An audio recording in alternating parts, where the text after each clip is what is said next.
Hola, Little Big Genius! Avui parlarem sobre la prehistòria i l'edat dels metalls. La prehistòria és el primer període de la història de la humanitat. Es va iniciar amb l'aparició de les primeres persones fa uns 3,4 milions d'anys i va finalitzar amb l'aparició de l'escriptura al voltant de l'any 3.500 o 4.000 abans de Crist, és a dir, fa més de 6.000 anys. La prehistòria està dividida en 3 etapes: el paleolític, el neolític i l'edat dels metalls. En aquesta ocasió parlarem sobre l'última de les etapes, l'edat dels metalls. Tal com ja sabem, al neolític les persones van formar els primers poblats i van construir un munt d'eines que van millorar la seva qualitat de vida.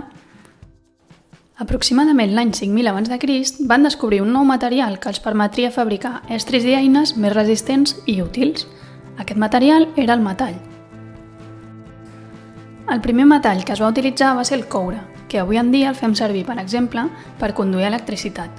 Més endavant van utilitzar el bronze, que és una barreja de coure i estany. Per últim van utilitzar el ferro, que era molt més dur i abundant a la naturalesa. Per treballar-los, al principi els donaven forma colpejant-los, però més tard van veure que si fonien el metall i el ficaven en motlles podien donar-li forma molt més fàcilment. Aquest procés el coneixem com la metal·lúrgia.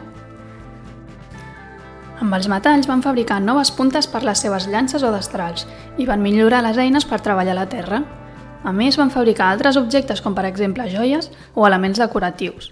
Tenir aquest tipus d'objectes era un símbol de riquesa i de poder, ja que no tothom els podia obtenir. L'agricultura també va evolucionar, gràcies a les noves eines i també a la invenció de l'arada de tracció humana. A més, en aquesta etapa també es va inventar la roda. Al principi estava feta de grans roques tallades i després de fusta, el que va permetre construir carros per transportar les collites i mercaderies molt més fàcilment. També van començar a expandir-se els poblats, tenint un cert nivell de riqueses i béns materials que havien de protegir. Per això, la majoria es situaven a turons i estaven envoltats de muralles. Van començar a organitzar-se formant les primeres places, on acostumava a haver-hi un temple on practicar la religió, i alguns carrers. A més, els horts i els espais per criar el bestiar ja no eren al costat de les cases, sinó que estaven situats a les afores del poblat. Les cases també es construïen una mica més resistents. Primer es feia una base de pedra sobre la qual construïen les parets amb tova, que era una barreja de palla i fang, i el sostre estava fet amb fusta i amb branques.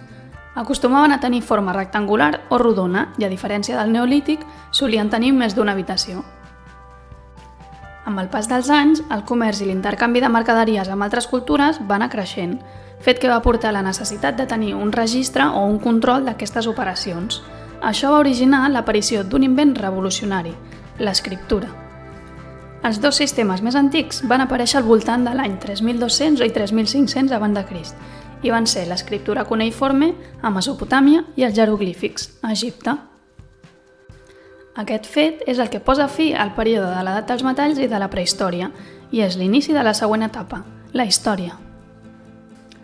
En resum, la prehistòria és el primer període de la història de la humanitat i es troba dividit en el paleolític, el neolític i l'edat dels metalls.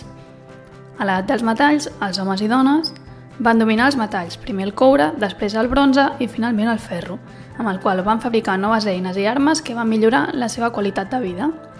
Van inventar l'arada per treballar la terra i la roda. Van viure a poblats més grans i organitzats, protegits per muralles. I van inventar els primers sistemes d'escriptura.